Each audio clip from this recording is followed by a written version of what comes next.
Thank you for joining us either here or on Zoom for the second meeting of Supply Chain Capitalism, Legal Reviews and Local Power, presented by the Program on Law and Political Economy and the Center for Labor and a Just Economy. So last Wednesday we were joined by Professor Hila Shamir, whose presentation, A New Labor Law for Supply Chain Capitalism, sort of charted a trajectory to restructure labor law and labor institutions to counter the power structures of supply chain capitalism. If you missed the conversation with Hila, a recording is available on the event page on the LPE and HLS website. So this week with Professor Vivian Price, we're taking a very different vantage on the same set of questions around global supply chains and power relations. Starting with a conversation between oil workers from California, Norway, and Nigeria about their jobs, their labor conditions, and thoughts on the impact of climate change on their industry. So I've been very, very excited about this for a number of months since we started planning this last semester. And Vivian will be joined in conversation by SJP candidate Jacquelene Mwangi. Before I hand it off, I just want to do a little bit of housekeeping. So in terms of there are two more installments in this series, Desiree Leclerc on March 20th and Jacquelene Kumar on April 10th. In addition, next week, LPE and HLS is having a doubleheader event called Law, Gender, and the Political Economy of Social Reproduction. So that'll kick off next Thursday evening, February 29th, with a lecture by Janet Halley, followed by a lunchtime panel discussion on Friday, March 1st with Hila Shamir, Claudia Torres, and Yiran Chang. And some more details are available on the LPE at HLS website at lpe.law.harvard.edu. But please join me in welcoming Professor Price and Jackie.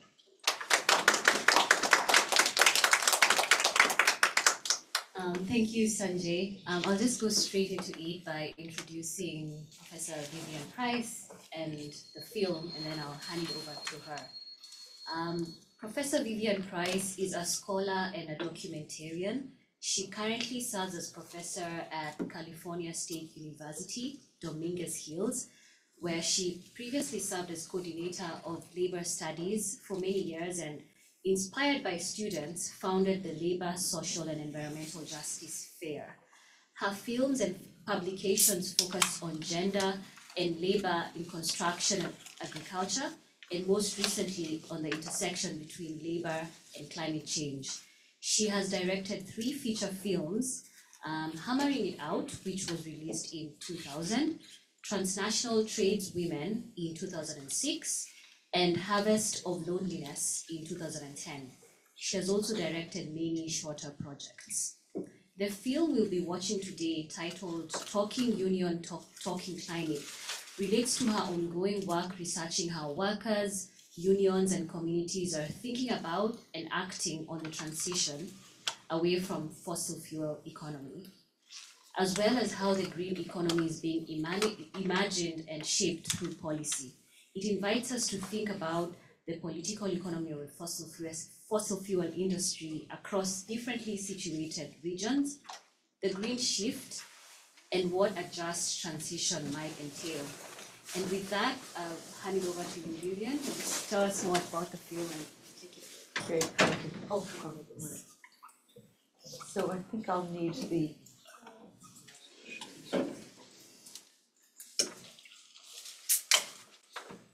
Thanks so much for coming. I'm really looking forward to talking with you and getting some dialogue about the work that I've been doing.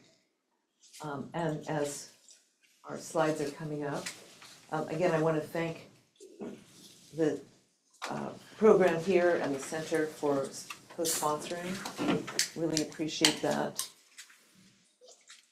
And so what I've done is I've put together some slides. And let's start at the beginning.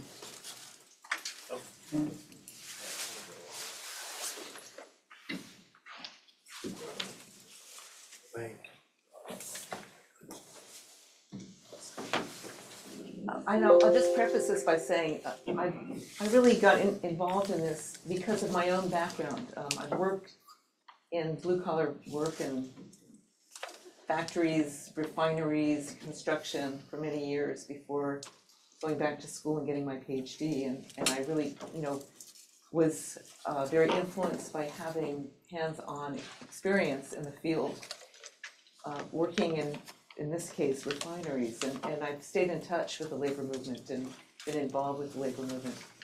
And more recently, in the last 10 years, been interested in climate justice and working with communities and labor on the green shift, both in the United States and internationally.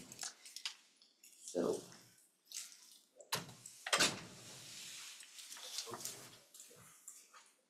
why don't I let you, Okay, I think it was a right click. I'm a Mac person, so this is really exciting. All right, so especially influenced by Jackie, I really wanted to also set the stage on the political economy and the supply chain aspects of my talk and the film. The film came out of a project I worked with that was situated in Norway, and it involved questions about what oil workers in different parts of the world think and what they felt was the role of their unions in advocating for a just transition. So, move forward. And this is a Zoom film. We're going to bring all of these, the three workers that we really focused on in terms of making the film, and also creating a larger film that we were hoping to put together, and it's still in progress. But this was during COVID, so the film that you're going to see is actually a COVID film. And what is special about it is that it really presents a spontaneous conversation between these three workers. Dee, who's a refinery worker in California, and somebody, Charlie, someone I knew because I was invited in by the union to do some climate literacy talks with workers there and engage, especially the younger workers, on issues of green transition. Christian is a mechanic on a platform in Norway, working for Equinor, and he's also very involved in the union, as is Charlie. And Dee also is involved in his union and is a fluids engineer in Nigeria. Next slide.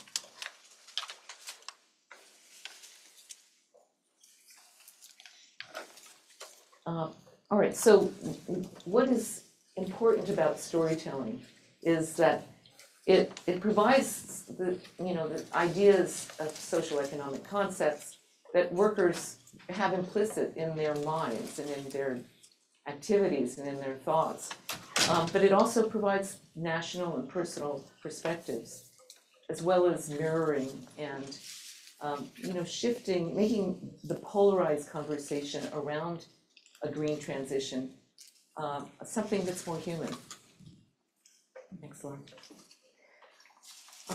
And basically the takeaways from the film in a nutshell are that, thinking about how legal frameworks and labor regimes influence experience and beliefs of worker power and confidence, both in industry and in government narratives. So, we're realizing, again, depending on where somebody is coming from, how they view their own labor regimes and their own legal frameworks is very much tied to the way they project their thoughts. And that proximity to climate change and environmental damage also affects the attitudes of people towards green transitions. So I'm going to just touch on a number of different slides. So here's giving some background about these three countries. We're looking at refineries, but this is also oil production in the United States, Norway, and in Nigeria. So there are three sites of extraction. Really, California is the only area in the United States that is an important refiner and exporter of refined petroleum. So I think we have to wonder what is the complexity of social economic comparisons that help us understand these three countries. So in terms of consumption, you can see that the United States dwarfs every other country. China is a close competitor.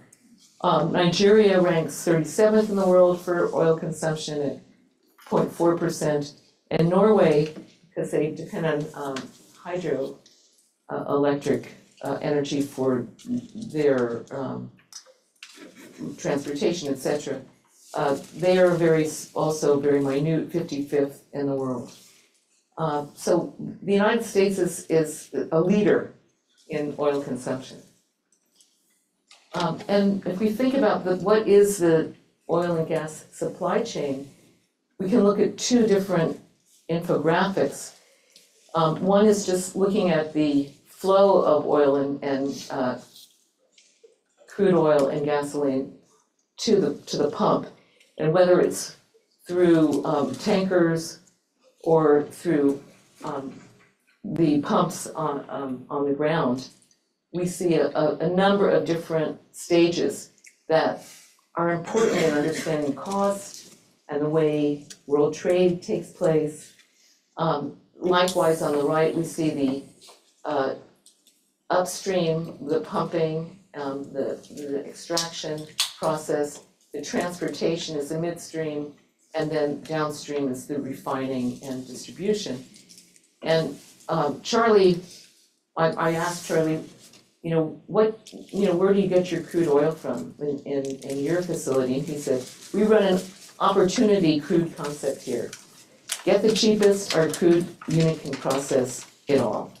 So from Venezuela, Iraq, Nigeria, it doesn't matter, this is something that a more advanced refinery can process. And that's why, world trade is harder to really see as a stable kind of dynamic, as it's always changing depending on, how the extraction takes place, and in terms of transportation, right? We know that the Red Sea roadblocks. So this all influences where the crude oil is going to come from. And next one. The United States leads in crude oil production, but Norway is fast on its heels and has increased since 2022. Nigeria is up there as, I think, the 7th leading exporter of crude oil. And we can see, if we go to crude oil exports in 2022 shifted quite a bit, even just from 2021. Of course, that was COVID. There was a little bit of a dip in oil consumption. But in terms of the leaders in oil export, the United States really increased, and so did Norway, increased its oil production. Nigeria, not so much. And there's a story behind that we can get to as well. So if we look also at refining, the United States and India are leaders in oil refinery, in refined oil exports. And Nigeria has just put on a refinery, but it's quite small in comparison to the giants in the field. So now trying to look a little bit more on the reliance, the oil dependency of each of the countries. Because the United States has such a giant GDP compared to Norway and Nigeria, it appears that there's a smaller percentage that's dependent on oil, but it's still sizable. And whether it's the GDP or the total export value, which is substantial, $75 billion, still out of 3 trillion, it's much smaller than, say, Norway, which is much more reliant on exports of oil, 37 to 50% of export value depending on the year. And again, now we know that Norway has become the primary source of oil exports to the EU since the war in Ukraine. Nigeria also fluctuates in terms of the dependency on oil for its GDP, but its export value makes up 90% of its total, and 76% of the country's total exports, 95% of its foreign exchange earnings, and 80% of its budgetary revenues. So we can see that there's a really important reliance on Nigeria, which is why it's called a petrostate. So who profits and how much is the oil taxed?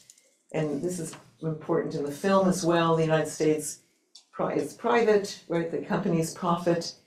There are states that draw some of their, say, education money from oil, like Texas, but the taxes vary, let's say, from 11 to 34%, more or less.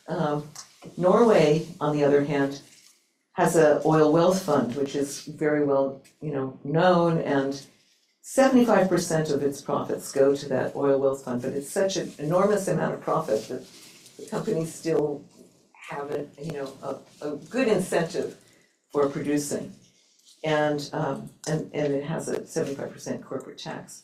So Nigeria, a little bit harder to describe. The state and federal government would control, but there's no fund for citizens, and they work with, we'll see, 3 levels of companies in joint ventures, production sharing, and contracts and service contracts to distribute the profits.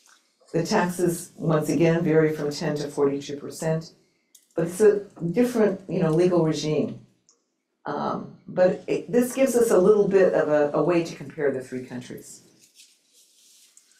And once again, in terms of political framework, basically this slide is, again, hard to compare the 3 countries, but politically, the United States is a corporatist democracy, Norway social democracy, Nigeria a neo-colonial corporatist military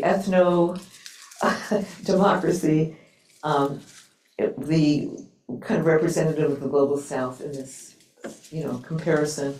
The labor regime, United States and Nigeria have a adversarial relationship between labor and companies, whereas Norway has the tripartite structure, somewhat like Hila spoke about last week, in terms of having government involved in a more amiable, comfortable relationship between labor and employer.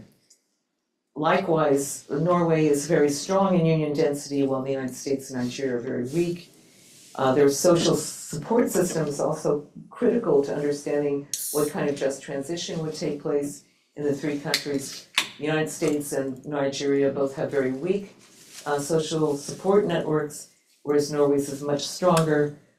And then in terms of climate and environmental impacts, the United States has a very uneven record in terms of how oil has affected and emissions affect the country and different communities. Nigeria is extensive, and Norway is fairly isolated and from these kinds of damages, although of course their climate is changing as well. So, in terms of thinking about a just transition, moving away from fossil fuel, that's sort of the center of the question. How do we do this? And, what do workers think? So we'll turn to the film at this point.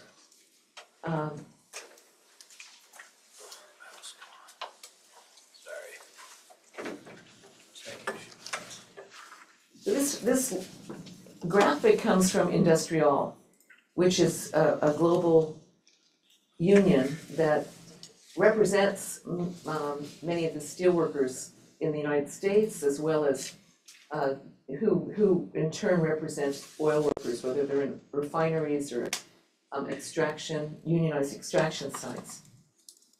Also, the Norwegian and the Nigerian unions are also involved in as Industrial. So we'll start the film. Thank you.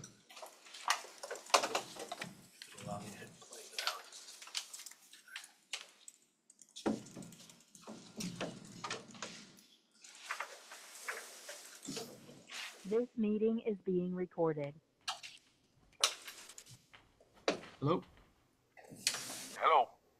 Hey, what's up, man? Charlie here Okay, Charlie. Hello, from Los Angeles. Wow, that's great. Christian from Norway here. Hello. Christian Yeah, from Norway. Okay. Nigeria. yeah. I'm Didi. I'm calling from Nigeria. I'm Didi. Cool. DIDI. How's it going, man? No problems. We're doing fine. Okay. I'm, So where do you I'm work really. at? Yeah, what I work at basically, I work with an engineering firm, oil field engineering firm. Okay. I am a fluids engineer. Fluids. Hmm.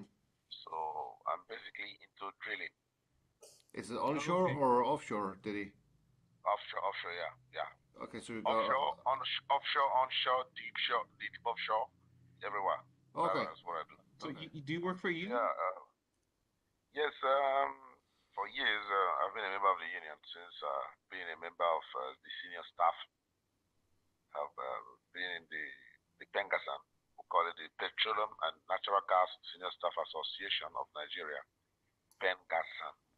For some 6 years, within my years of service in the union, I was the chairman of what we call CPA Review Committee, which is the Collective Bargain Agreement Committee. Mhm. CPA, Collective Yep. Bargain Agreement. So basically, what I do is just review line items, get information from my members, and what they think it should be, and then we work on it, and then present it to General House. It becomes a guide usually for the executive while negotiating for increased pay and all that stuff. Okay. So you've been busy.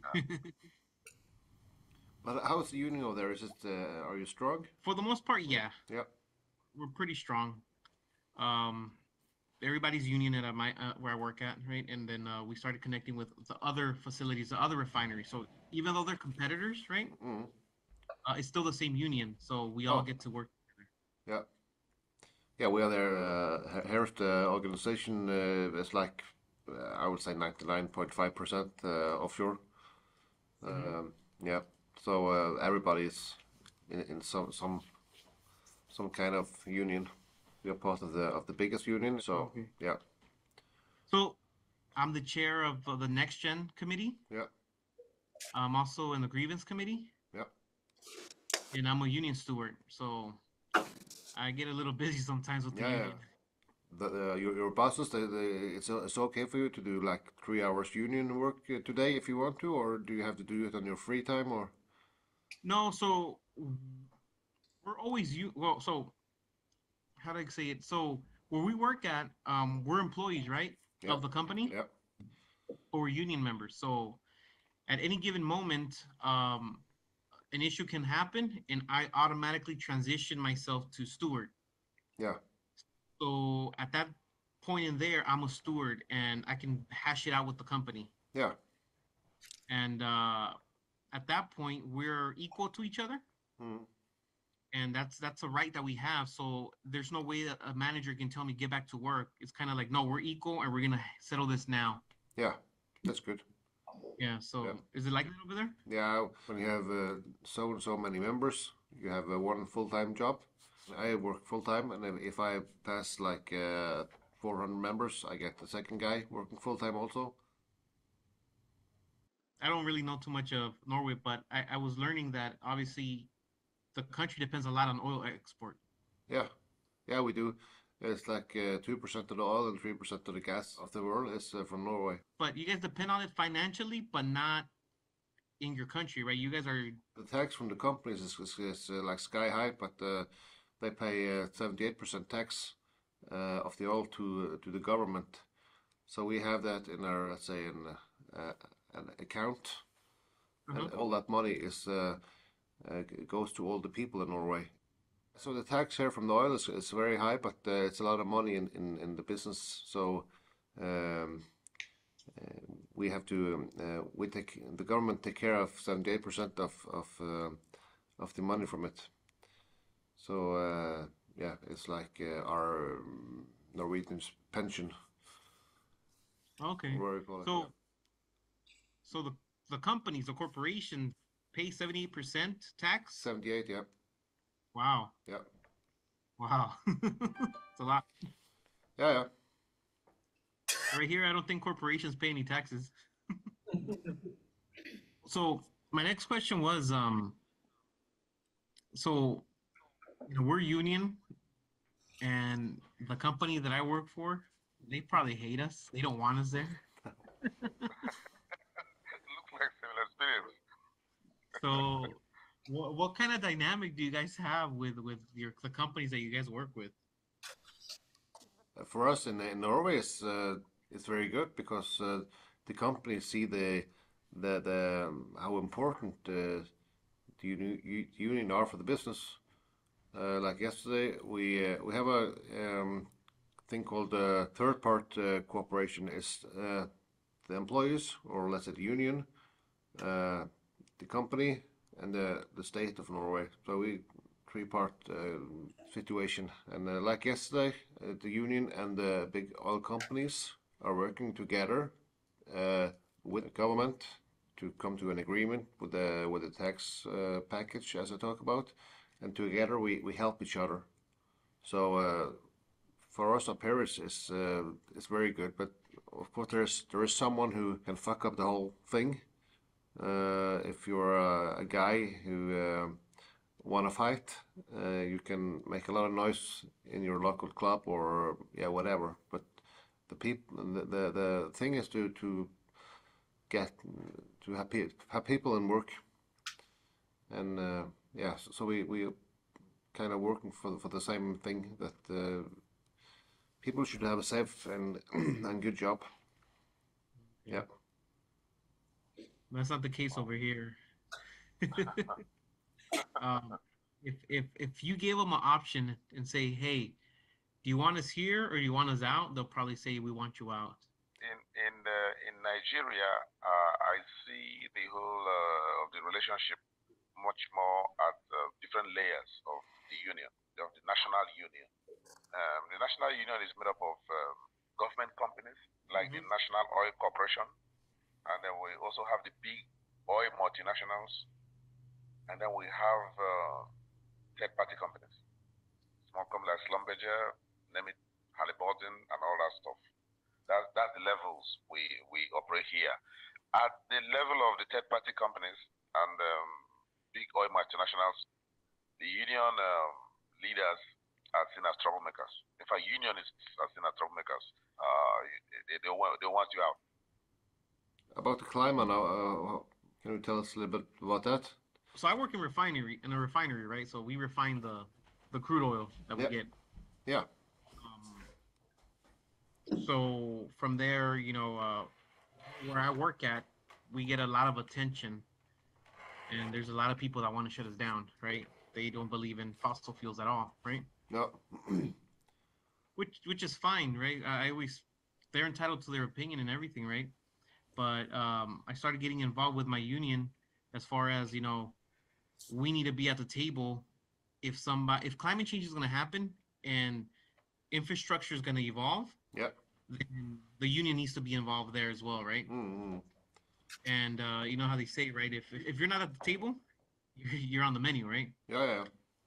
So that's why I decided to step up along with a couple of my union brothers to start the conversations with local government, right? Local communities to talk about like, hey, we want climate change too. We want a just transition, but we want to make sure that it fits us the right way. Have you been to meetings with politicians or other environmental groups that want to shut you guys down? No. No? Okay.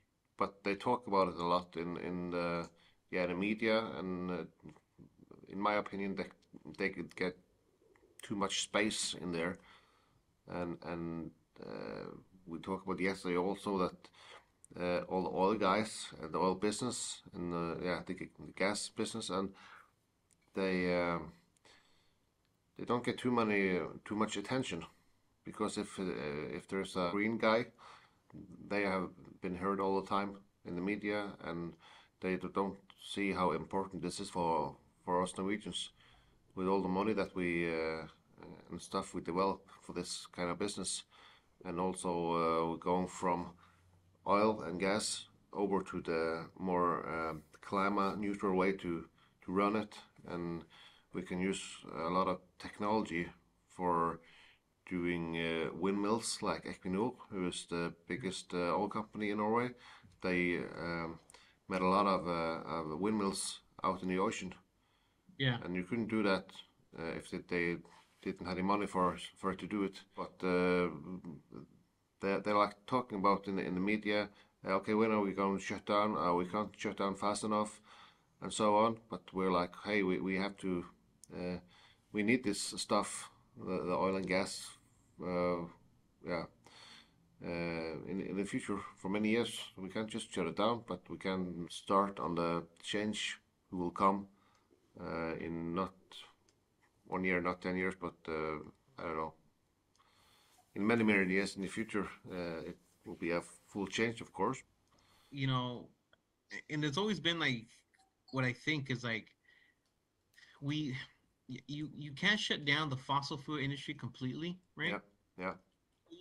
You can push them to maybe mitigate, you know what I mean?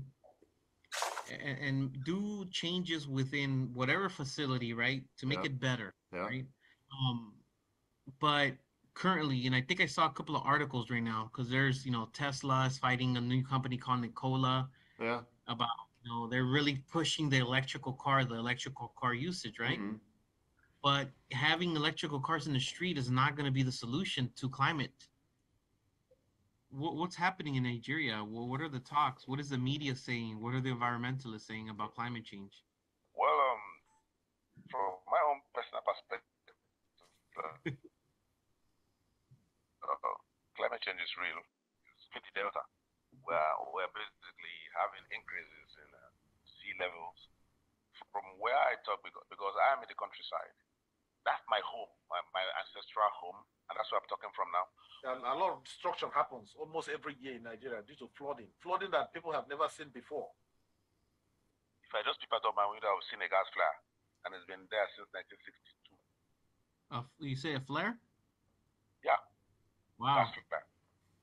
Wow. So we're having because I meet with the local chiefs, and we review our history, who we are, and what has happened over the years, and there's a lot happening here.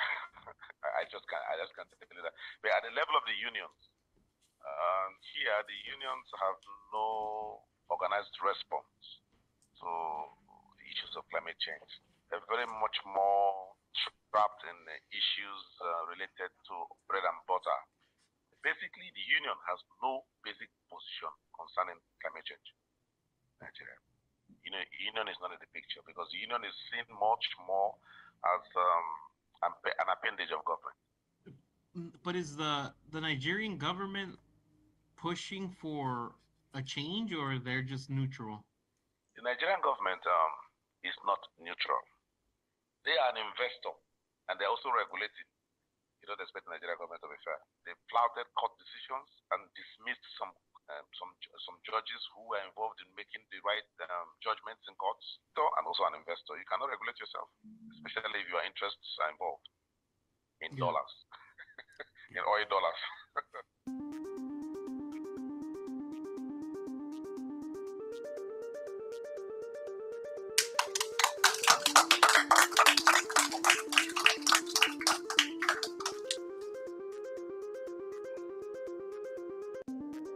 Thanks so much for your attention. Okay, Jackie's going to start off the conversation.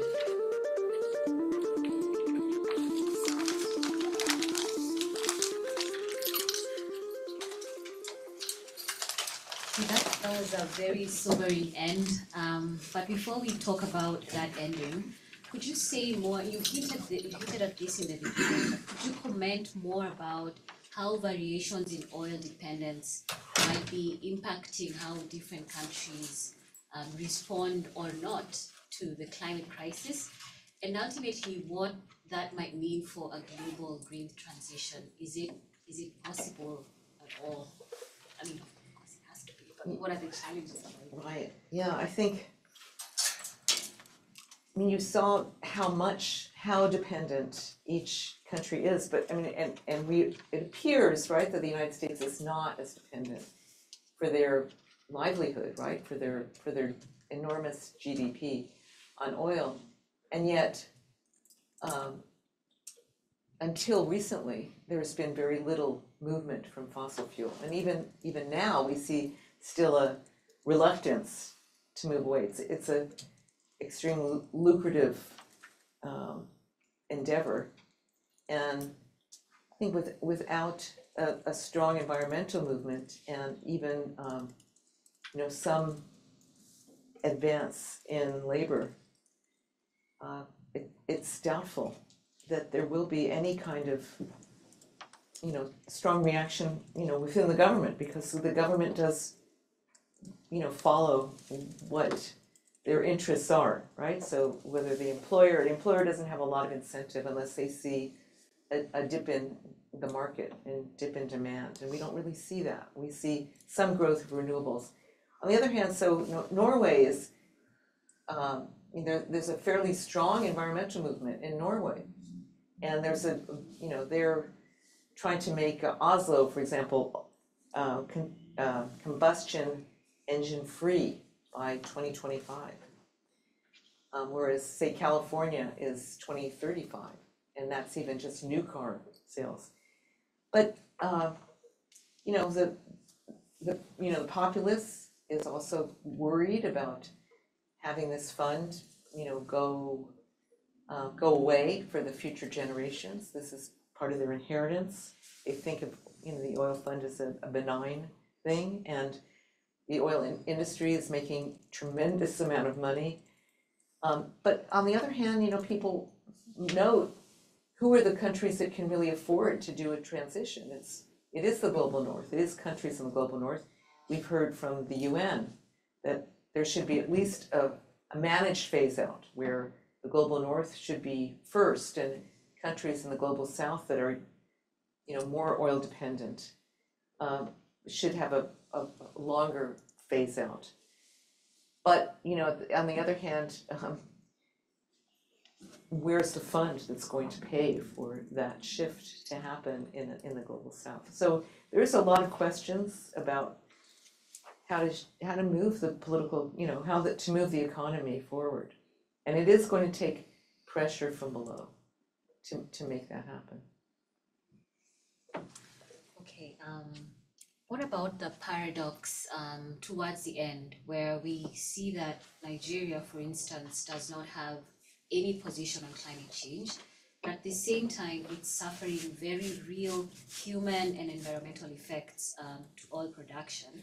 So what does this mean, especially with claims that climate change disproportionately affects the global south, global north? Literally, it's like this combination of the global north affecting the global south, because we also see that the Nigerian oil industry is very much heavily multinational companies.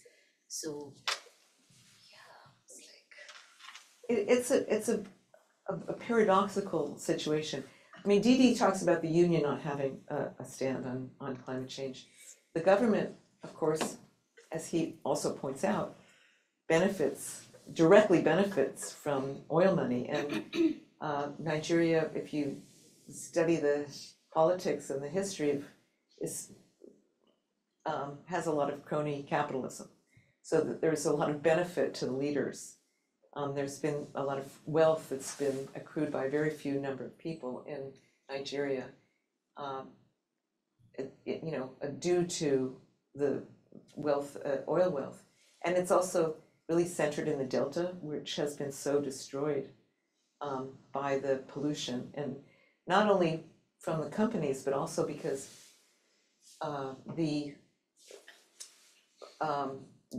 besides the formal labor force around oil, there's an informal labor force of oil theft, because people can't afford oil, even though there's oil subsidies. It's, again, constantly on the table. This is sort of another layer of paradox. So there's a brisk industry in oil theft, and it's very dangerous and it's very damaging. Between the negligence of the oil companies in maintaining the safety of their pipelines and the oil theft, it's devastated the country in terms of raising crops, in terms of fishing, and people's livelihood, which is largely around agriculture and fishing. So there is an environmental movement, and even within the labor movement, there's a call for a just transition. However, these are really good jobs, some of the best jobs within the country. So the self-interest of the unions is, in demanding some kind of support for workers who have been making decent money here. So again, it's hard to look to the labor movement for a push to phase out oil, whether it's the global north or the global south. Since this film was made, there has been more dialogue because, on the one hand, there's the Ukraine war, which has also kind of pushed things back. It's retarded the phase out conversations. Yet, in the long run, there's still a lot of push towards moving to lower emissions because people are, the crisis is real. We know that we're moving beyond, the needle beyond the 1.5 or 2.0, carbon dioxide, and we're in, temperature change. So there is a real pressure to phase out oil and petroleum, but in general, but it is difficult to move such a behemoth of an industry and move towards a transition towards a cleaner economy. And what will that look like? And will it be a unionized economy, right? So who will benefit? Yeah, and from the position of the workers, because you've researched this for quite a number of years, it seems that they also want a green transition, even though it might be against their interests at some point. So what do they want? How are they agents of the change they want? And how is all of that contributing, or how would it contribute to a green transition anyway? No, I think in all three countries, even regardless of their dependence on these jobs, there's people of conscience. There's people who care, right? You live in a community like Didi that's seen these enormous increase in flooding, that's seen the pollution of the earth. In Norway, also, I've met oil workers who are concerned not only because they see that there's pressure to change, and that even within industry, there's more investment in green technology and greening the cement industry, using electricity instead of oil to electrify the platforms, to use wind power, to energize Europe as well as Norway. So there are people of good, good conscience, even though they're not seeing the problems within their own country. And in the United States too, there's division within labor, and what they're calling for is good jobs, right? Good jobs in the green economy, and maybe lower, just like the UAW, a shorter work week, a good safety support network. In the United States, if you lose your job, you lose your medical, you lose your community, your a lot of times, when there are, in California, for example, Marathon Refinery in Contra Costa closed, and just like in many other places, there's alcoholism, there's suicides. We base our livelihoods and our identity on our worth. So finding ways for people to have dignity, to maintain their standard of living, and also make sure that their families are taken care of. That's what people want.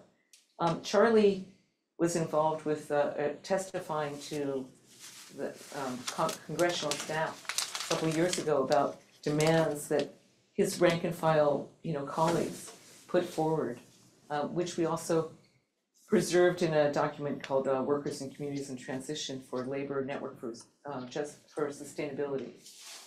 And it's not a secret what people are calling for. It is, you know, a good way to live, you know, maintaining your standard of living. And that's quite difficult because we, in our country and in Nigeria, we don't have that safety support network. We don't have a vision even of in the green job economy of having good wages and, you know, a way for people to bridge from a fossil fuel job into a green job, into whether it's solar or water treatment. How do you create that bridge? So we need those networks to help workers move into those directions. Thank you. I'm going to turn to the audience and see whether we have any. I see Shadnik. Thanks so much. This was so thought-provoking, and the film was really quite wonderful. My question is on the experience of Norway and sort of understanding how these tensions within the social movements are sort of playing out, because on the one hand, there is a robust movement towards mitigation or adaptation of climate change and going sort of carbon neutral. On the other hand, I mean, 78% of this revenue is going to pay for future, you know, welfare and pension of Norwegians. And then there's sets of the just transition cases like the Sami reindeer case where, you know, when Norway tried to build a wind farm, the Sami indigenous people filed a case saying this is our land where we herd reindeer. So, you know, you have to move from there, and the court agreed with them. So that sort of put a spanner in projects that were trying to switch to cleaner forms of energy. So how do you see like these divergent tensions play out in the Norwegian context, both in terms of courts, but also social movements? You know, it's interesting you bring up the Sami. I mean, aside from the Sami objections, even people who live in the rural areas don't want to see, right, the NIMBY, they don't want to see the wind farms. They want that. That's why they, you know, live there or have their vacation homes there, is to be in a more placid environment. I think that there's almost a stalemate around land-based wind development. Those windmills have not come down, but in terms of developing more, I think it's slowed it down for sure. Copper extraction, you know, there's also mining that's in Sami areas. And similarly, you know, there was objections to this, just as we see objections to extraction in other places. There has been more interest in the ocean, wind farms in the ocean, which has its own set of problems. I mean, one point that I think I did have a slide at some point that looked at, you know, what does a green transition look like in terms of our vision? Are we going to have green growth? Are we going to have lower consumption? Why do we have this disparity in consumption? So maybe it isn't just about technology. Maybe it's we have to change our ways of life. We do have to think of more simpler ways to maybe, you know, use public transportation instead of everybody having an electric car or a hybrid car. So that's an important way to think about it. How do we create economies that have a lower scale of demand for energy? It's another way to look at it. In Norway, I wouldn't say that they're in that, you know, they're not in that direction. It's more like in the United States. I mean, we're more towards technological, ecological modernization. Yeah. Thank you so much. That was a brilliant talk.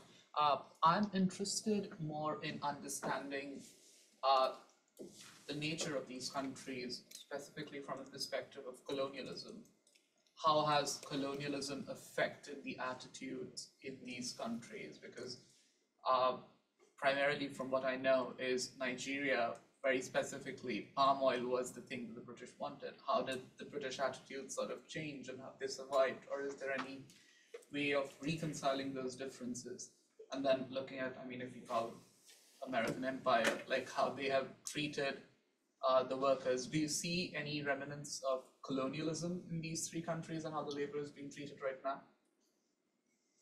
Well, first off, this idea that of that the global north should transition first is a response to the question of development, right? And thinking that the global south, Nigeria included, has been,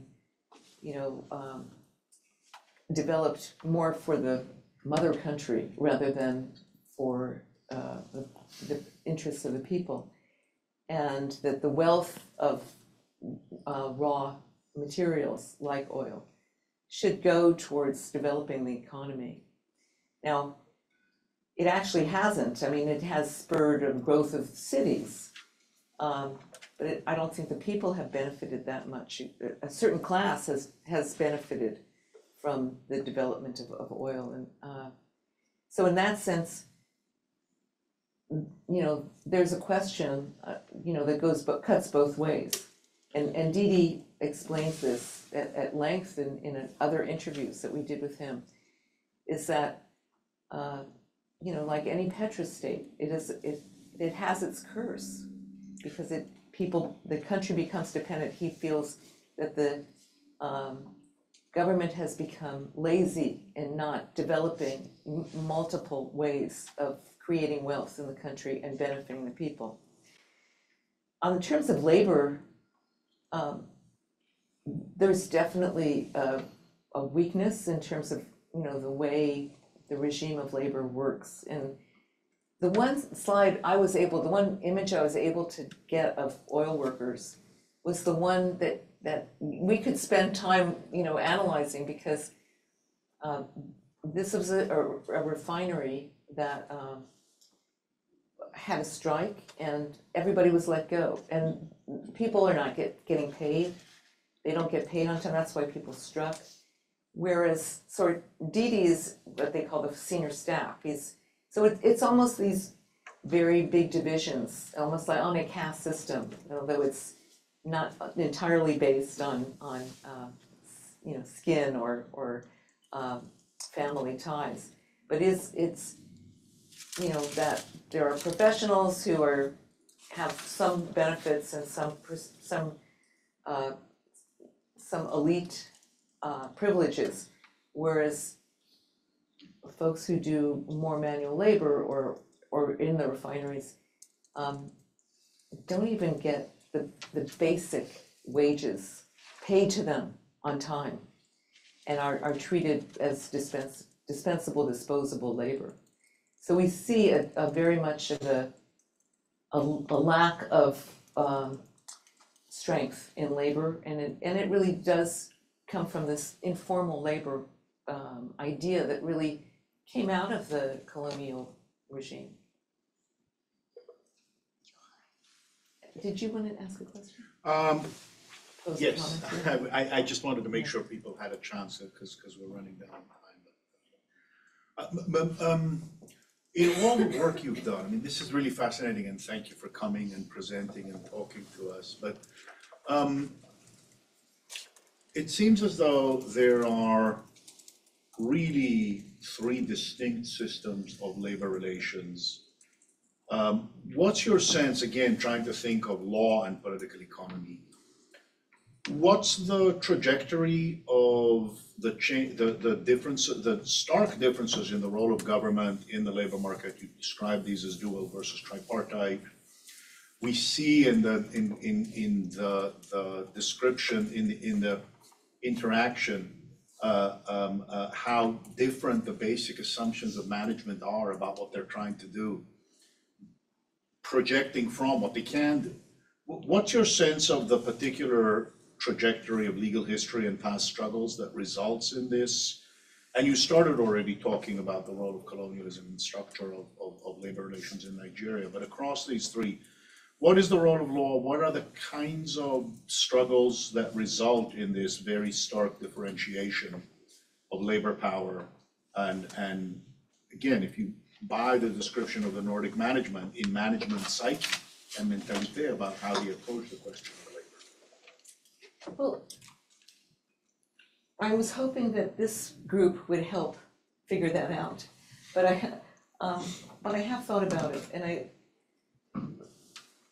Camilla Howland is one of my colleagues, and she has, she's the one who went, really worked in Nigeria and met with workers there and with focus groups and talked to people on the ground and has studied labor regimes and law regimes there and has written about also the, together with others, about the export of the tripartite system to other countries. And I also met, in Sweden, I met with a group of law faculty. And there was a Chilean professor there who talked about how Norway had tried to convince the labor movement there that the tripart system was, and the Norwegian model would be useful in their country. But because the underpinnings, when it comes to the strength of the labor movement, right? You've got union density of 80% in Norway. It's difficult to create the same kind of labor power. Even when you have a seat at the table, if you're representing so many more people, such a larger group of people, and there is a system of law in place, it's difficult to export the model and have it work the same way. So generalizing the tripartite model for, say, Norway, when we see that the government is actually, not neutral, it is benefiting substantially. Again, I don't know the tripartite model would be much better. I think it is about, I think you have a speaker next time about global trade and worker power. How do workers build their own power? How do unions build their power? How do they have a stronger role in a voice in government? Again, I think in the global south, it's difficult because industry isn't so developed, so we have a different kind of workforce. Sectors in the workforce don't always represent one another. AFL-CIO might represent SCI, well, in some cases, say hospital workers and oil sector workers, but they don't speak with one voice about climate change. So in terms of what legal standards would make a difference so that we would shift towards a green transition and benefit workers, I think that really comes from coalitions between environmentalists, civil society, and workers. We can't see the labor movement on its own within a country, whether it's even in the United States, and even in Norway. The question of self-interest makes it difficult to see one sector of society being able to make its demands strong enough so that it will create that enormous a shift to move both employers and the government. So I do believe that, one of the things I made the film for, and that the Wage Project really believed in Norway, is that environmentalists need to understand workers' interests, and workers need to understand community interests. And that way we can see how we can work together. This latest, again, UAW strike is a good example. Several years ago, when Lordstown was shut down in Ohio, and a battery plant and a electric truck factory were going to be built, there was no push from the environmentalists to help the union create good jobs in a unionized area. Look at what a difference several years make. We saw the environmentalist movement come in support of the demands of the UAW to make sure that the battery plants were included in the contracts for unionization. And I think that that's really, how do we use law to support that? I think perhaps coalitions need to think about legal solutions as well. So I don't know if I can come up with a legal solution as much as a social movement solution. And you know, if you can think about how we can strengthen law, I think the whole question of compensation is also very important. You know, how do we make sure that there is compensation for the damage that's been created, whether it's in the global north or in the global south? How do we create funds? That's probably a very strong area for law to move into. Thank you very much, Vivian. I think we've been sufficiently challenged to think about law. And yeah, our time is up, so we have to end this, but I guess we can always